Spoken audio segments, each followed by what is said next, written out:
Bem, já estamos de volta com o nosso segundo bloco aqui do Proseando nas Gerais, convidado mega especial hoje, jornalista Cássio Xavier aqui conosco. E no intervalo, você escutou ali, en passant, que ele estava trabalhando na Papaula e ia para a escola. O que Cássio Xavier fazia lá? Então, rapaz, eu tive a oportunidade de trabalhar na Papaula, né?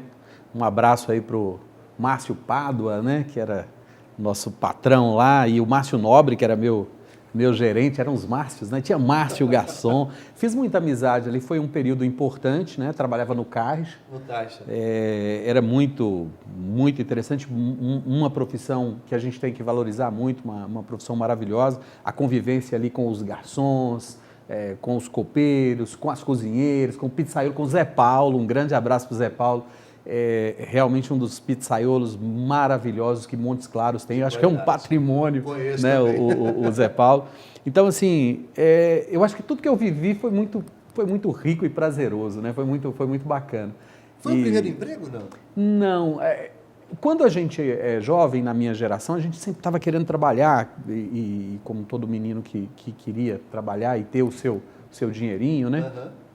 Então, eu experimentei alguns empregos rápidos, por exemplo, cobrador, né? Eu digo desses empregos formais, fora na infância essa coisa de vender doce em feira, de vender esfirra nas ruas de Montes Claros, isso eu já fiz também. Alguém já comprou alguma esfirra do Cássio Xavier? Era um moleque aí vendendo esfirra. Minha melhor cliente, eu estava até comentando com você, minha melhor cliente era uma senhora que pedia esmola na porta da Minas Brasil. Era ótimo, sempre conseguia vender as esfirras feitas pela Dalva, né? Infelizmente já está com o Papai do Céu lá, né? A Dalva era lá no Jardim Alvorada, né? Ela fazia as esfirras e por algumas vezes eu fui vender esfirras aí pelas ruas de Montes Claros. Mas enfim, lá na Papaula tive, igual você perguntou, trabalhei também de cobrador da Brasótica com Edmilson Lessa, né? Ali na Doutor Santos. Fui rapidamente cobrador também do Ateneu, né? Um abraço aí para o Cássio, meu xará, né? Fui cobrador do Ateneu, inclusive esse foi o Souza, né? O Souza que me convidou para ir para lá. Experimentei, fiquei uma semana porque tinha o clube do Ateneu. E aí, às vezes, alguém esquecia, atrasava um pouquinho, eu que ia lá recolher aí as mensalidades para o clube do Ateneu na ocasião. Cobrador, bicho é bravo. A partir desse momento que você viveu isso, como é que foi essa chegada no jornalismo? Antes de chegar lá, você puxou seu pai, você foi para a Polícia Militar. Fui. Passei no concurso da Polícia Militar de Minas Gerais, fiz a escolinha, deixei grandes amigos, tenho grandes amigos na Polícia Militar, porque, é igual você disse, eu sou de família militar, estudei no Colégio Tiradentes, né, sou filho lá do Sargento Vicente, né, e que era o Cabo Vicente, na reforma foi a sargento. Tenho meu irmão, que é militar, tenho tio militar também. E, naturalmente, quando você convive, aluno do Colégio Tiradentes, filho de militar, é uma possibilidade. Então, passei no concurso da PM e fui destacado para São João da Ponte. Então, eu brinco que fala que a gente tem identidade elástica. Então, eu sou de Manga, com infância em Coração de Jesus, foi policial militar em São João da Ponte, Montes Clarentes, então é uma identidade, mas norte mineiro. Esse conceito de identidade elástica, né, cunhado pelo Joba Costa, que fala dessa questão da identidade, né, esse sertanejo brabo que a gente né? Chegou aqui patente? Não, eu fui policial militar, soldado, né, lá em São João da Ponte, e passei no concurso de cabo. Tem um concurso interno, tem os cursos internos, e eu passei em primeiro, segundo lugar para ser cabo. Mas ao fazer a prova de tiro, eu não acertei nada. Pontaria zero. Não, lá no stand de tiro fica aquela foto clássica, né, com a mão na cintura assim. Eu não sei para onde foram parar meus tiros, nada, não acertava, alvo, nenhum. Não ia no alvo. Enfim, eu falei assim, não, realmente não dá para mim. Deu cabo a essa profissão. Não dá. E aí eu retomei a carreira, eu já retomei minha carreira no rádio, porque antes de PM, eu já estava na 98 FM, né? Sim. Já estava no rádio, fui para a Polícia Militar, por ser uma profissão que eu perseguia, essa coisa de ser funcionário público, achava interessante, mas depois eu percebi que não era a minha praia, não era a minha vocação, apesar do respeito e do carinho pela profissão do policial militar, mas eu entendi que poderia perseguir o meu sonho mesmo, de ser comunicador, de trabalhar com comunicação. Antes, só lembrando aqui nas minhas anotações, ele também foi auxiliar de laboratório têxtil. E é muito legal, porque foi na Santa Rosa do Nordeste, né? Lá no Distrito Industrial, e lá, foi engraçado que lá também teve meu irmão que trabalhou comigo lá. Para eu conseguir esse emprego foi interessante. Eles normalmente, todo dia de manhã, você vai para procurar emprego lá, então muita gente procurando emprego e ficavam muitos candidatos. E eu observei o seguinte, todo dia a moça do DPRH chegava, olhava e chamava os maiores, você teria conseguido um emprego rápido. Opa, ela chamava os grandes, os né? mais altos. E eu magrelinho, isso há mais de 30 quilos atrás, né? Pesava, quilos, não anos. pesava 60 e poucos quilos, né, magrelinho. Eu observei que no cantinho tinha uma lixeira, uma lixeira baixinha, essas lixeiras de fumante, Sim, com areinha, de madeira. Eu no cantinho subi nessa lixeirinha e fiquei no canto, fiquei alto, ficou uma beleza. Não deu outra. A moça, você, vem! Aí consegui um emprego na Santa Rosa do Nordeste. Aí lá trabalhava na tinturaria, então eu tinha que fazer combinações de cores, né? Tinha os produtos químicos, então as cores eram conhecidas, eram números. Aí tinha a cor 45, que era a cor preta, tinha a cor... Então era cores, era tudo número, né? Então eu tinha que fazer as combinações com os ingredientes, com ácido acético, com outros produtos, para poder combinar as cores que iam tingir os fios, porque na Santa Rosa vinha o algodão, fazia a fiação e depois fazia uns de tricô, de crochê, Sim. Fazia aquelas... Os novelos. Que a Santa Rosa fazia jeans, né? E fazia em Montes Claros, a unidade de Montes Claros, fazia esses novelos, não me lembro se produzia os tecidos aqui também, mas era bem bacana a Santa Rosa do Nordeste e foi desse jeito aí, tem muitas histórias lá. Não, já, é engraçado, de cada aprendizado que cada canto a gente aprende uma coisa diferente. Não, inclusive nos intervalos lá, cara, é tanta coisa, né? Porque a gente acorda muito cedinho, pegava ônibus para ir para o trabalho lá, né, para o Distrito Industrial, e levava as marmitas, né? E era comum, o que acontece? Você pegava a marmita, a comida da janta, e preparava para o dia seguinte. Então era comum a comida azedar. Quando a tua comida azedava, era impressionante a solidariedade, era o dia que você se alimentava melhor, porque aí todo mundo colaborava com você e dava um pouquinho, então era uma amizade grande. E nesses intervalos, eu imitava personagens, contava piadas e brincava bastante com o pessoal. E também nesse ônibus a gente ficava ouvindo rádio. E eu brincava que um dia eu queria trabalhar na rádio e tal, aquela coisa. E o pessoal da Santa Rosa do Nordeste, meus amigos daquela ocasião, me incentivaram muito. Falou, vai, tem teste lá, vai lá. E aí não deu outra. Fui fazer o teste na rádio e deu certo. Tem certeza que você aí em casa formigou de curiosidade para ver Cássio Xavier imitando algum personagem? Você ainda lembra algum aí? Eu imitava vários personagens, mas assim, dos personagens Chico Anísio, debate de Lula contra Collor, fazia um monte de coisa. O que acontecia? Era comum eu ficar afônico, porque alguns personagens eu forçava a voz demais. E aí eu passei a fazer alguns que a voz não forçava tanto. Então, por exemplo, o Alf, o É Teimoso, não sei se o pessoal de casa já viu o Alf, né? Aí tinha Tartaruga Ninja, que é a mesma voz do Alf, mas é só dar uma variadinha, né? Fala aí, vamos ver. Ó, o Alf era assim, tá limpo, eu adoro gatinho. É mais ou menos assim. Já a Tartaruga Ninja era a mesma coisa, né? Mestre Spiller, eu adoro pizza. Era quase a mesma voz, só dando uma variadinha, mais né? para agudo. Mas eu fazia vários, imitava muita gente. Essa você nunca tinha visto na televisão, aposto. Imitava um monte. Imitava jogadores de futebol, imitava um monte. Rádio, a partir do momento que você embalou realmente ali, como é que foi convencer a sua cabeça a mudar para a televisão? Porque a diferença é grande. A gente costuma dizer que o rádio é a paixão, né? Uhum. Então a gente é radiofonicamente apaixonado pelo rádio. O rádio vai estar sempre com muito carinho, guardado com muito carinho essa paixão. Eu costumava dizer, inclusive, que ao final da carreira eu ainda gostaria de voltar para o rádio e fazer programas em rádio. Adoro. Eu comecei no rádio também. Grandes locutores amigos. Montes Claros é uma região de locutores maravilhosos, de grandes vozes, né? Gelson Dias esteve aqui com a gente. GD, o velho GD, fantástico, né? O Nardel, que já foi, muita gente bacana. A gente comete até injustiça se for lembrar todo mundo, mas porque excelentes profissionais e sempre brotando novos. Eu tenho ouvido a galera jovem aí do rádio, muita gente boa. Diogo Revé, você está convidado, você não esqueceu boa. Não, né?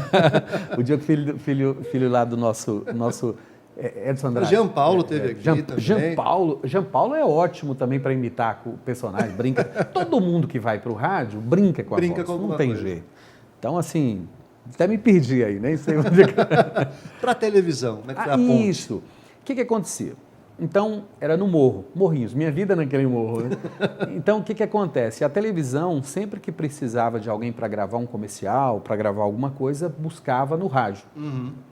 E aí a gente ia dali da 98 gravar os comerciais na televisão. Eu acabei fazendo também a voz padrão da Globo, porque tinha o Sebastião Remígio, que era, que era a voz padrão. Sim. E aí, nas férias do Tião Remígio, eu fui convidado para fazer as férias dele.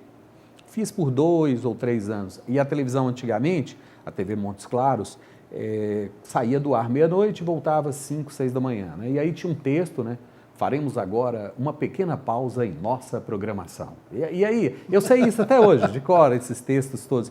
E ao mesmo tempo, quando voltava no ar a televisão, juntos novamente para viver... Aí e aí você falava toda a programação. 6h15, telecurso 2º grau, 7 horas. E aí ia passando a programação toda. Uhum. E aí aconteceram algumas coisas assim. Eu fui convidado para fazer minuto de ofertas. Sim. Né?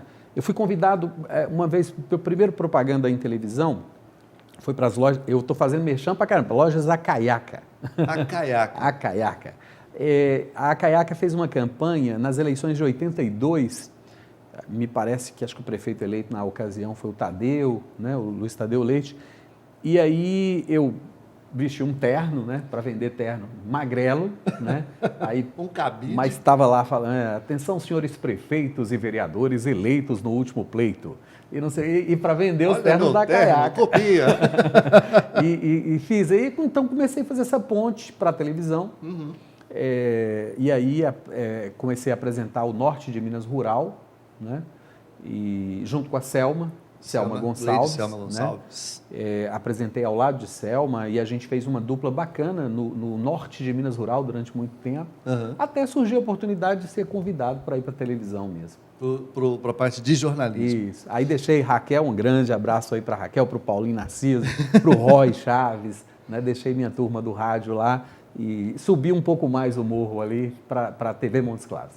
Aí vem a questão do estudo. Porque o trabalho com a voz na rádio não necessita, às vezes, de tanta técnica e tanto trabalho para os demais serviços que a televisão busca. Uhum. Você já tinha o curso ou foi então que você resolveu fazer o curso de jornalismo? Então, o que acontece? Como eu sempre quis fazer jornalismo, Montes Claros não tinha faculdade de jornalismo.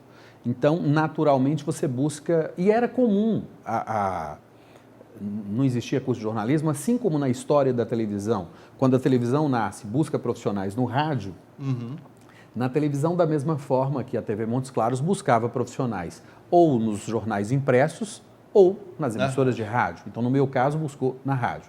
E era natural, todos nós, profissionais da minha geração, termos um curso na Unimontes. Né? Então, eu fiz da Unimontes letras inglês e português. Inglês e português. Foi o que eu busquei. Mas era comum, por exemplo, Leia Oliveira, formada em geografia e depois jornalismo. Ricardo Freitas, que hoje está na TV Anhanguera, mesma coisa, acho que ele é geografia. Tinha, por exemplo, Valdo, que era outro colega nosso, era filosofia, acho que o Alexandre Ferrari, que passou pela televisão, sociologia. Então era comum ter esse primeiro curso. Até que vem a faculdade de jornalismo, aí eu sou da primeira turma, para variar, igual na escola que eu tomei bomba, eu não formei com essa primeira turma, vim formar lá para a terceira turma de jornalismo. Uhum. É uma experiência interessante, porque você está ouvindo aí as bombas lá na escola. A vida é sempre assim. A não formação. E foi professor do curso de propaganda e marketing. Sim, primeira experiência como professor universitário foi na própria FUNORTE, né? Então eu formei num ano e já fui convidado no período seguinte. Eu acabei de formar e passei a lecionar no curso de jornalismo. Isso aconteceu não só comigo, aconteceu com Paulo Fernandes, que por coincidência, direito e jornalismo. João Edivar, direito e jornalismo. É muito comum isso, né? Essa dupla formação da minha geração aí. Mas então aí eu comecei a lecionar, dei aula de rádio, jornalismo, que era, né, foi natural dar aula de rádio. Sim. E televisão, depois dei aula de semiótica. Passou um período, eu acabei indo para a Prefeitura de Montes Claros, aceitei um convite de trabalhar também na Ascom, né? Gerenciei a Ascom. E aí estava estranho, porque na ocasião o prefeito Atos Avelino e o Rui Muniz não se davam, né? Teve aquela ruptura. E para mim não era interessante trabalhar nos dois ambientes. Então eu tive que fazer escolha. Lá na Bíblia fala que não dá para servir a dois senhores, e não dá mesmo. Tem situações que você tem de fazer escolha. A vida é feita de escolhas. Sim. Então, naquela ocasião, eu optei por deixar a FUNORTE. Mas, imediatamente, surgiu a oportunidade de trabalhar no Pitágoras, com publicidade e propaganda. Então, nas faculdades Pitágoras, eu passei 5 anos, a convite lá da Letícia Turano, e tivemos uma experiência muito rica, foi muito prazeroso trabalhar com os estudantes, né? E alguns que depois viram colegas da gente. É muito legal isso, muito divertido. Eu fui aluno de Paulo Fernandes, muita gente, né? Mas assim, e lá no Pitágoras trabalhei com semiótica, com redação publicitária, também com produção para TV, mas também outra experiência maravilhosa, porque é muito legal você lecionar. É uma troca de experiências muito... A gente acaba aprendendo mais do que outra profissão linda, né? Essa profissão do professor. Porque o professor, essa coisa de você estar trabalhando com conhecimento, eu acho que a gente acaba aprendendo muito mais que os alunos. Primeiro que você tem que preparar as aulas, né? Sempre tem que estar com a aula preparadinha, leituras importantes, né? Você acaba voltando ali nas fontes, em grandes autores, e aí você vai se preparando academicamente, você vai melhorando academicamente. Então, foi outra experiência rica. Eu acho muito legal essa coisa das profissões, porque na minha carreira, por muitas vezes, eu trabalhei em 2 lugares ao mesmo tempo. Era situações diversas e ao mesmo tempo. E precisando, então eu sempre trabalhei, assim, fui trabalhando. Então, conciliava o magistério primeiro conciliava com prefeitura, depois conciliava com televisão, e assim foi, né? Até chegou um ponto que, quando eu assumi a direção de jornalismo, que também assumi a InterTV dos Vales, na ocasião lá, que é governador Valadares e Patinga, ficou complicado você continuar lecionando. Porque faltar as aulas, né? Não tinha os horários. Não dava, não é? Então, primeiro eu reduzi as aulas e joguei para os extremos, ou para a segunda ou para a sexta. Mas chega um ponto que você não consegue. E, de novo, não dá para você fazer tudo, né? Preparar e aí, as de aulas. novo, tive de fazer escolhas e fiz uma escolha pela gestão do jornalismo e segui a carreira. E, com tristeza, com o coração doendo, deixei a profissão do magistério, que amo de paixão, um carinho enorme pelos alunos que tive o privilégio e a oportunidade de trocar conhecimentos. E como é que seria, então, com tanta coisa, com tanto direcionamento, com tanta concentração, com tanto tempo tomado, casar, ser pai? Daqui a pouco você vai conhecer esse lado família do Cássio Xavier. Mais um intervalinho rápido, a gente volta já já.